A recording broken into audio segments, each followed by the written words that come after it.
नमस्कार दोस्तों, सत्याग्रह study centre में स्वागत है आप लोगों का। हम लोग SSC CGL previous year paper को कंटिन्यू करेंगे आज, जो हम लोग सेट 16 तक देखा था और इसमें हम लोग आज सेट 17 कंटिन्यू करेंगे। 6 दिसंबर 2022 शिफ्ट 1।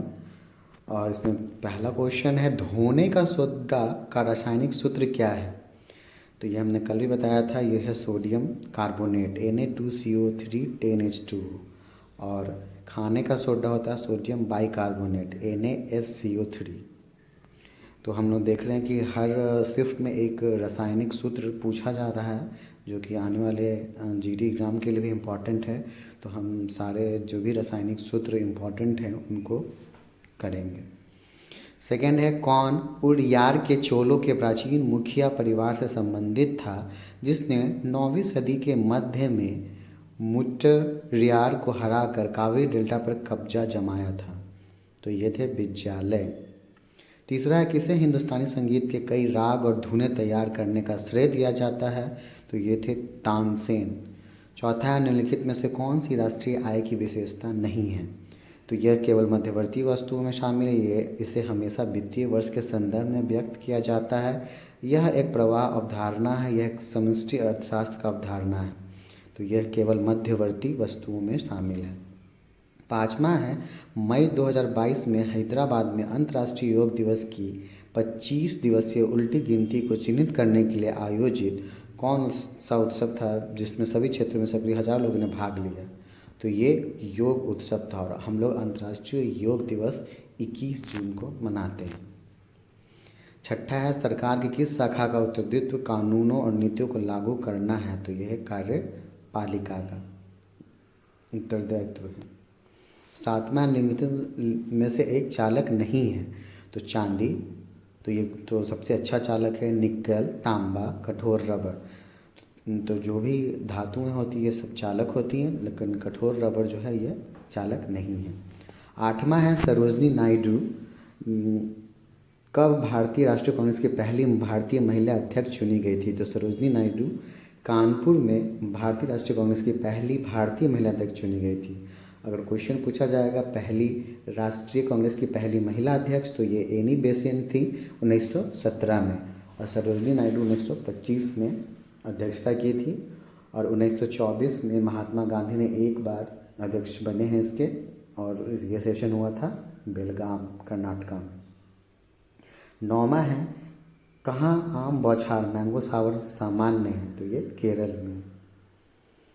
और वेस्ट बंगाल में जो होता है प्री मानसून जो बारिश होती है उसको हम लोग बोलते हैं काल बैसाखी। 10वां है, रानी कर्ण नायक जिन्हें 2014 में पद्मश्री से सम्मानित किया गया था, एक नर्तकी थी। तो ये कथक नृत्य से जुड़ी थी। 11वां है, पुरातत्वविदों के अनुसार हड़प्पा के नगरों में पश्चिमी हिस्सा छोटा और ऊंचा था, जिससे क्या कहा जाता था? तो इसे नगर दुर्ग कहा जाता था।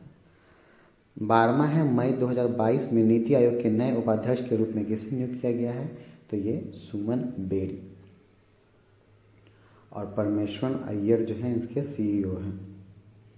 13वां है, अपने आसपास के क्षेत्र से अधिक ऊपर उठी हुई उभरी हुई सपाट भूमि क्या कहलाती है? तो ये पठार कहलाती है। 14, कौन सी फसल उत्तर भारत में रबी के मौसम से संबंधित है? तो जौ है जो रबी से संबंधित है। 15 है, जब अपरद में लिग्न और काइटिन प्रचुर मात्रा में होता है तो अपघटन की दर पर क्या प्रभाव पड़ता है? तो ये धीमी हो जाती है। 16वां है, एक खाद्य श्रृंखला में द्वितीयक उत्पादक कौन होते हैं? तो ये शाकाहारी होते हैं।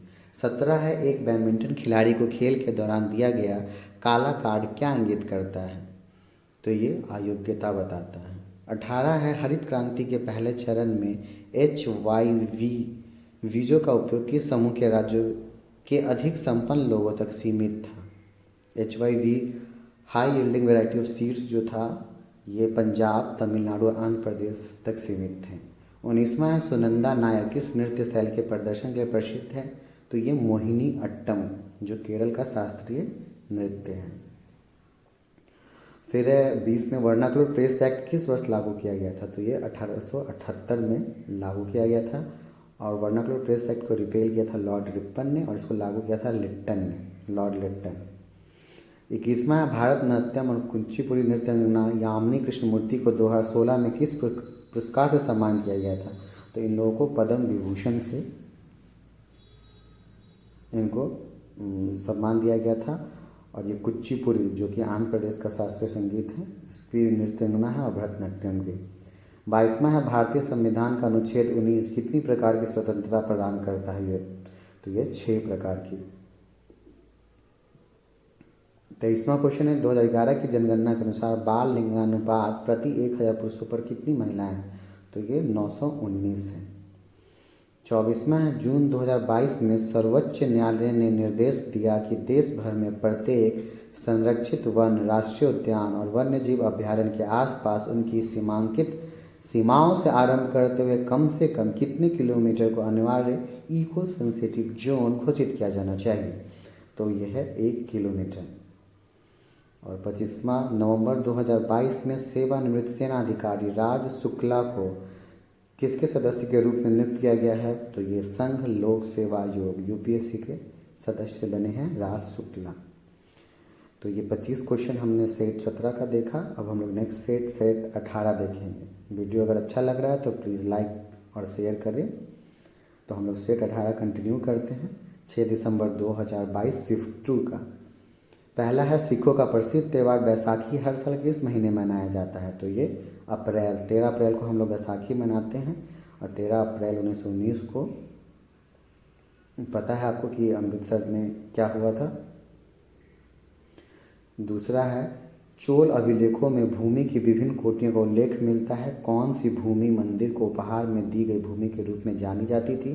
तो ये देवदान के रूप में जानी जाती थी। तीसरा क्वेश्चन है अगस्त 2022 में राष्ट्रपति द्रौपदी मुर्मू द्वारा केंद्रीय सतर्कता आयुक्त सीबीसी के रूप में किसे शपथ दिलाई गई है?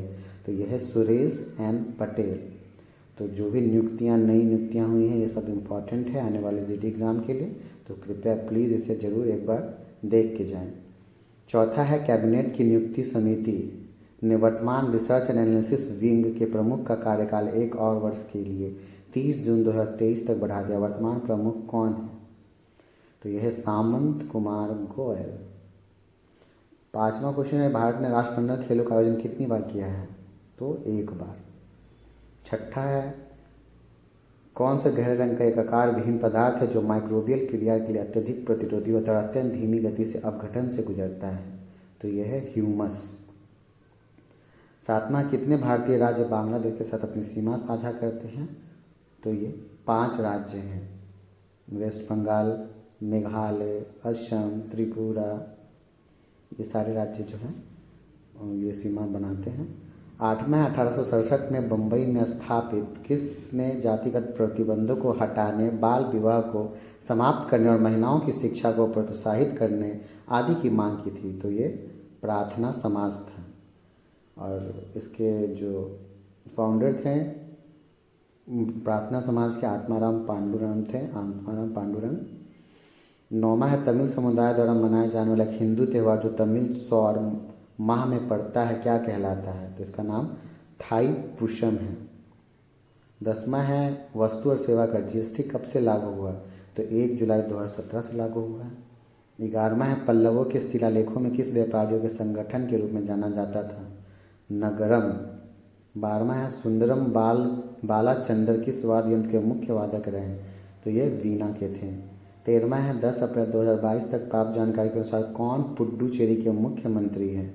तो एन रंगासामी। 14वां है क्षोभ मंडल की औसत ऊंचाई कितनी होती है? तो 13 किलोमीटर। 15 है मिल्क ऑफ मैग्नीशिया का पीएच क्या होता है? तो ये 10 होता है। 10 होने का मतलब है कि ये क्षारीय होता है।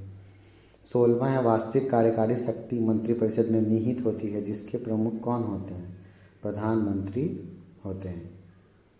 17 नंबर है 2022 में किस गायक को कला श्रेणी के तहत पद्मश्री से सम्मानित किया गया? तो ये सोनू निगम है। 18 है किस भौतिक राशि के अंकीय मान को क्या कहते हैं? परिमाण। 19 नंबर है मार्च 2022 में त्रिपुरा सरकार ने सरकारी नौकरियों में महिलाओं के लिए कितने प्रतिशत आरक्षण की घोषणा की है? तो ये 33% है। और बिहार में सरकारी नौकरियों में महिलाओं को आरक्षण 35% मिला है।